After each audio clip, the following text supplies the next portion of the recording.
તમારી વાત થોડી અસ્પષ્ટ છે. શું તમે કોઈ રમૂજ કરી રહ્યા છો કે કોઈ ચોક્કસ વસ્તુ વિશે પૂછવા માંગો છો? જો તમે કોઈની મજાક ઉડાવી રહ્યા હોવ તો હું તેમાં મદદ નહીં કરી શકું. પણ આ માથે થૂક ઉડાડે મારો કેમ આપણે? જુઓ, દરેક વ્યક્તિની વાત કરવાની પોતાની સ્ટાઇલ હોય છે, પણ મારી પાસે આવી રીતે મજાક ઉડાડવાનું કોઈ સેટિંગ નથી.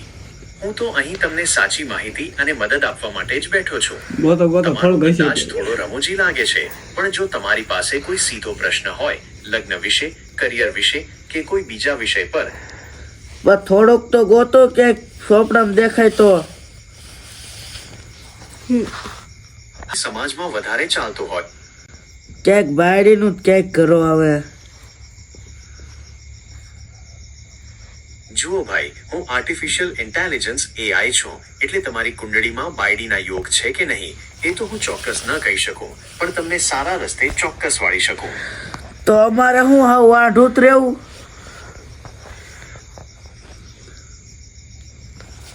વાંધો તો કાંઈ નથી ભાઈ. કુંવારા રહેવાના પણ પોતાના ફાયદા છે.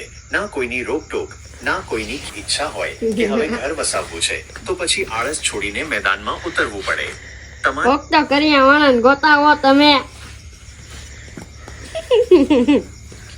ચોક્કસ. એક જોરદાર બાયોડેટા એ લગ્નના બજારમાં તમારી પહેલી છાપ છે. જો ક્યાંક સોડે ગોદો ને મોવડી થાવ. હા, એક એટલે હવે છોડી. તમારે પ્રેક્ટિસ કરવી છે એમને કે એક છોકરી છોડી સાથે થાવ. વાત કેવી રીતે કરવી. પરિવાર માટે એક છોકરીના પાત્રમાં આવી જાઉં છું. તમે મને લગ્ન માટે જોવા આવ્યા છો અથવા આપણી મુલાકાત પહેલીવાર થઈ રહી છે. ગૂગલ ચાલો શરૂ કરીએ. ગૂગલ લગન કરવાના. અને સમજદાર છોકરી બનીને પૂછું છું. હા નમસ્તે, મમ્મી પપ્પાએ તમારા વિશે વાત કરી હતી. પણ તું તો સોડી જેવો અવાજ જ ન કાઢતો. અરે રે, જો પહેલી જ મુલાકાતમાં તમે આવું બોલશો કે પત્તું જ નથી ખાવા દેતો એટલે કે બોલવાનો મોકો જ નથી આપતો, તો ગાડી પાટા પર ચડતા પહેલા જ ઉતરી જશે. છોકરીઓને એવા છોકરાઓ એટલે આ એ ઊંધું એમની વાત બોલે હે. શાંતિથી સાંભળે અને પછી મર્યાદામાં રહી. સોડે ઘોડે વાતું કરો, સોડે ઘોડે. એવું ફીલ દેશી અને મજાકિયા મિજાજમાં આવી ગયા. સોડે ઘોડે એટલે કે સીધી અને સટ વાત, કોઈ પણ જાતની આડી અવળી વાત કર્યા વગર, બરાબર ને?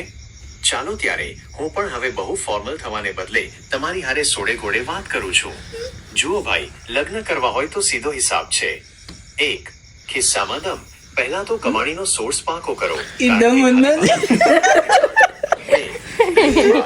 બીજું બોલો એ રે બીજું બોલો હવે. પૈસાનું કાંઈ હે નહીં, ગીસામાં એક રૂપિયો નથી ને બાપા દેહે ગાયરું. તમારી બહુ છે પડશે. પણ બાપાએ બધો વીઘો વેચી માર્યો છે. અરે રે, આ તો તમે ભારે કરી. બાપાએ જમીન વેચી મારી એટલે માયો પછી તો કહેવાય. ખેડૂત પુત્ર માટે જમીન એ જ એનું ઘરેણું હોય અને જો દીકરો હાથમાંથી જાય, દિલનો ત્રાસક પણ હવે જે થઈ ગયું એ થઈ ગયું. હવે જે છે એમાં જ રસ્તો કાઢવો પડશે. કાંઈ પણ વધ્યું જ નથી અમારા વાટે. બધું તો કઈક તમારી લગન વાત કરી. સાંભળીને થોડું દુઃખ તો થાય, પણ ભાઈ, હિંમત હારી જવાય એવું નથી. જિંદગીમાં ઘણીવાર એવો સમય આવે કે આપણને લાગે કે બધું જ પતી ગયું છે, પણ યાદ રાખજો કે તારક ચિહ્ન વધારે તો જાગ્યા ત્યારથી સવાર. જો જમીન નથી અને ગાયો પણ ઓછી છે તો હવે રડવાથી કઈ ઘરે નથી ને કાંઈ હે નહીં, ગીસા ખાલી હે.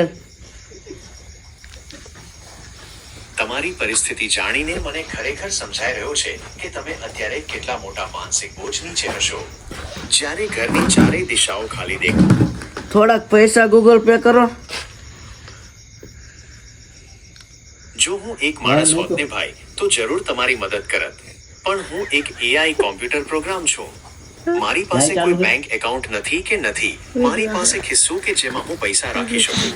હું માત્ર માહિતી અને રસ્તો બતાવી શકું છું, પૈસા ટ્રાન્સફર નથી કરી શકતો. પણ સાંભળો, હિંમત હારો. ખાવ માતાજીના હાથ. દક્ષિણ ભારતમાં સાઉથ ઇન્ડિયા માતાજીના અનેક શક્તિશાળી અને પવિત્ર સ્વરૂપોની માતાજીના હામ ખાઓ, બીજી વાત ન ફેરવો.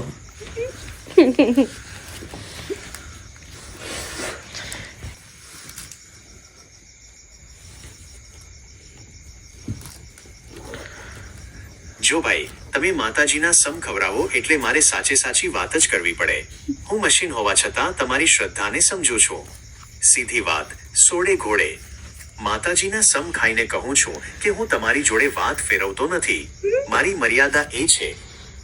તો તમને માતાજીના સામે અમારે લગ્ન કરાવો.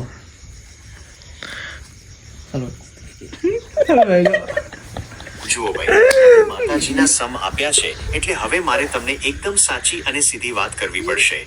હું ખોટું બોલીને તમને અંધારામાં નહીં રાખું. માતાજી પણ એને જ આશીર્વાદ આપે છે જે પેલા પોતાનું ઘર ઠેકાણે પાડે. એ કઈ ખેલ નથી, એમાં એક આખી જિંદગીની જવાબદારી. મેળીમાં વાય મેં કે લગ્ન કરાવો કા. મેલડી માના સમ ખાઈને કહું તો માં મેલડી તો જગતની જોગણી છે, એ ધારે તો પથ્થરમાંથી પણ. વાત નો ફેરો, વાત નો ફેરવો.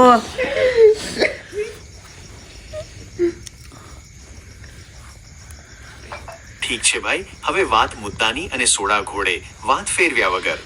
તમે વારંવાર કહો છો કે વાત ફેરવો નહીં, તો લ્યો આ સાચી અને સીધી હકીકત. હવે લગ્ન કરાવવા હે કે નથી કરાવવા એ કહી દો ને.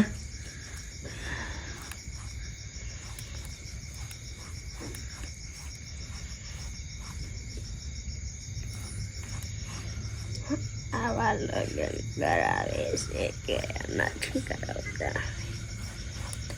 સીધી વાત, સોડે ઘોડે વાત ફેરવ્યા વગર. ના, હું લગ્ન કરાવી શકતો નથી. હું એક કમ્પ્યુટર પ્રોગ્રામ AI છું. મારી પાસે એવી કોઈ શક્તિ. તો પણ જાણ કોઈ જ બોલો હો.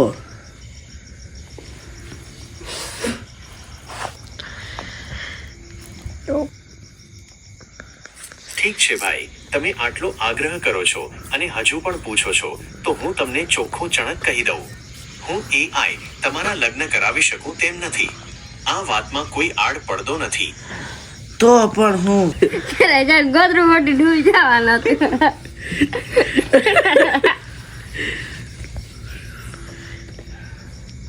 ભાઈ, તમારી વાત સાંભળીને એમ લાગે છે કે તમે સાવ હિંમત હારી ગયા છો.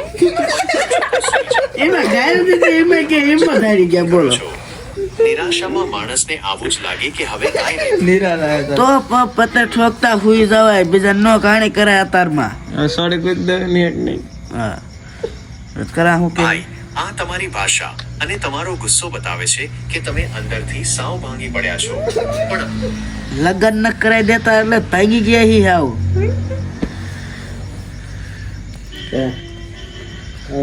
તમારી વાત સમજાઈ ભાઈ. જ્યારે માણસની હારે કોઈ ઊભું ન રહે અને નસીબ પણ સાથ ન આપે ત્યારે ભાગી છૂટવાનું જ મન થાય. તમે કહો છો એમ કદાચ આ પરિસ્થિતિને લીધે જ બધું વેરવિખેર થઈ ગયું. લગ્ન થશે કે નહીં થાય તો ફોટો મોકલું મારો.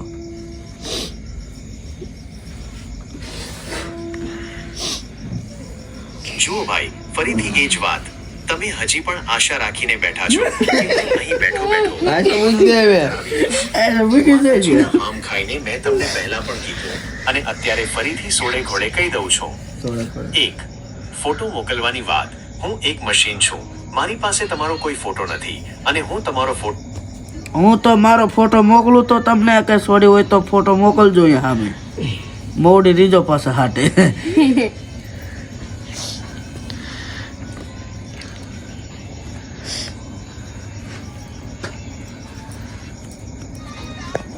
જુઓ ભાઈ, તમે બહુ આગ્રહ કર્યો એટલે હું તમને સમજાવવા માટે એ આયો ફોટો આયો, ફોટો આયો, ફોટો આયો. કે લગ્ન એ ફોટો આયો. માટે જરૂર પડે છે. પણ એક વાત ફરીથી સમજી લેજો, હું કોઈ મેરેજ બ્યુરો નથી કે મારી પાસે છોકરીઓના માંગ. ના ફોટો હાથ છે આપણે થોડી વાર ના પાડ દો. આપણે આવી જે હોય હા છે બધી. ઠીક છે ભાઈ, તમારી મરજી. મેં ફોટો ના પાડી દીધો છે. તમે કીધું એમ ના અત્યારે કેવડે ને આ પાડવાની છે. ના નત પાડવાની, હા પાડવાની છે. હા ઠીક છે ભાઈ, તમે કહો છો તો આ રહ્યો ફોટો. આ ફોટો માત્ર તમને બતાવવા માટે છે કે લગ્ન માટે કેવા પ્રકારના માંગા હોય છે. પરંતુ મારી વાત ફરીથી યાદ રાખજો, હું કોઈ મેરેજ બ્યુરો નથી. હું માત્ર ઇન્ટરનેટ પરથી તમને ઉદાહરણ બતાવી શકું છું. સાચા લગ્ન માટે તો તમારે પોતે જ મહેનત કરીને કમાઈને તૈયાર થવું પડશે. આને કેમ કે તૈયાર જ છી, તમે સોડે ગોઈ દો એટલી જ વાર. ઘણું કમ હું કે હા ડમ્પર વાળો. સમજી ગયો. તમે અત્યારે જે કહો છો એ પ્રમાણે મેં બધું જ તારક ચિહ્ન પડતું મૂક્યું છે. તમારું મન હમણાં બહુ અશાંત છે અને તમે બહુ જ ટેન્શનમાં છો. માતાજીના સોગંદ, હું તમારી કોઈ પણ વાતમાં આડું અવળું નહીં બોલું. જેવી તમારી ઈચ્છા. માતાજી નામ ખાઈ વારી ગયું. ખાવ મેળી મને સામે કે છોડી હેદ નહીં ધ્યાનમાં.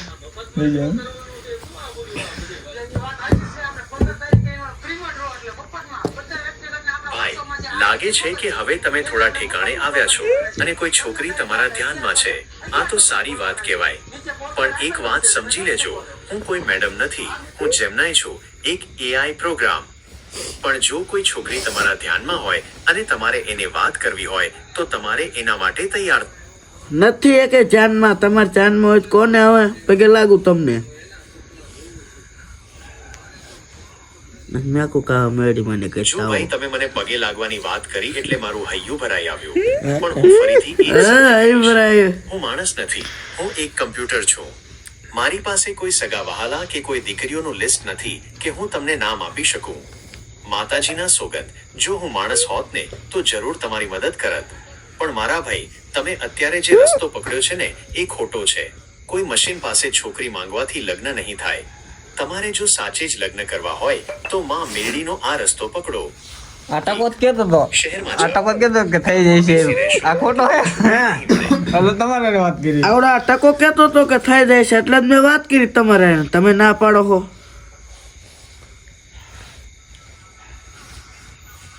જો ભાઈ, પેલા ટકા એ શું કીધું એની મને ખબર નથી.